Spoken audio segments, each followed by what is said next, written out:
வணக்கம், நான் வசந்தி. கொஞ்சம் சமையல் கொஞ்சம் தகவலில் இன்னைக்கு ஒரு பாரம்பரியமான ஒரு இனிப்பு எப்படி செய்யறதுன்னு பார்க்கலாம். ரொம்ப குறைந்த பொருட்கள்.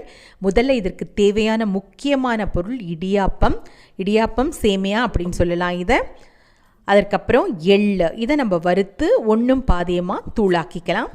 வெல்லம் சிறிதளவு போகிறோம், ஒரு டம்ளர் அளவு தான் எடுத்திருக்கேன். ஏலக்காய் தூள், ரொம்ப குறைந்த பொருட்களை, நெய் எண்ணெய் எதுவுமே சேர்க்காம ஒரு ஆரோக்கியமான உணவுன்னு சொல்லலாம். முதல்ல எள்ளு நம்ம வறுத்துப்போம்.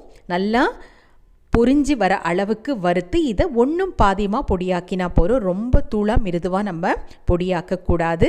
வெல்லம் நமக்கு உங்களுக்கு எந்த அளவுக்கு வீட்டில் உறுப்பினர்கள் இருக்கிறார்களோ அந்த அளவுக்கு நீங்கள் இடியாப்பம் தயார் பண்ணிக்கோங்க. இடியாப்பம் எப்படி தயார் பண்ணுறதுன்றது ஏற்கனவே என்னுடைய முந்தைய காணொளியில் நான் சொல்லியிருக்கேன்.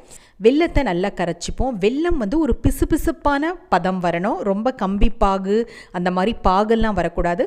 ஒரு பிசுபிசுப்பு தன்மை, கையில் தொட்டு பார்த்தா பிசுபிசுப்பு தன்மை வந்தால் போகிறோம். கொஞ்சம் கெட்டியாக இருந்தால் தான் நல்லாயிருக்கும். ஏலக்காய் தூள் அதில் சேர்த்துக்கிட்டோம். இப்போ பொடிச்சு வச்ச எள்ளு நம்ம சேர்த்துப்போம். ஏன்னா முந்தைய காலங்களிலெல்லாம் இந்த மாதிரி இனிப்புகள் தான், நெய் எண்ணெய் எல்லாம் சேர்க்காமல் ஒரு இடியாப்பம் செஞ்சு அதற்கு இது மேலே இந்த வெல்லம் கரைசலை ஊற்றி அதை சாப்பிடுவாங்க. அது ரொம்ப ரொம்ப ஆரோக்கியமானது. இப்போ இதையெல்லாம் நம்ம மறந்துட்டோம். அந்த இடியாப்பம் மேலே, இடியாப்பம் சொல்லுவாங்க, வேலூர் மாவட்டத்தில் சேமியா சொல்லுவாங்க, இந்த வெல்லம் கரைசல் அது மேலே ஊற்றி ஊறின பிறகு நீங்கள் கொடுத்தீங்கன்னா ரொம்ப ரொம்ப சாப்பிட சுவையாக இருக்கும். வெல்லமில் நிறைய இரும்பு சத்து இருக்குது. நான் சொல்லியிருக்கேன், நியாய விலை அரிசி கடையில் கிடைக்கிற அரிசி சர்க்கரை நோயாளிகளுக்கு கூட நல்லது. இன்னொரு இடியாப்பம் பார்த்திங்கன்னா நம்ம சர்க்கரை தேங்காய் போட்டு நம்ம கலந்துக்கலாம். அதை தூளாக்கிக்கணும். அந்த இடியாப்பத்தை தூளாக்கிட்டு அதில் சர்க்கரை சேர்த்துக்கோங்க. தேங்காய் பூ, நம்ம துருவின தேங்காய் கொஞ்சம் சேர்த்துப்போம். மறக்காமல் என்னுடைய காணொளியை பதிவு பண்ணுங்கள். பக்கத்தில் இருக்க மணி மீது அழுத்துங்கள்.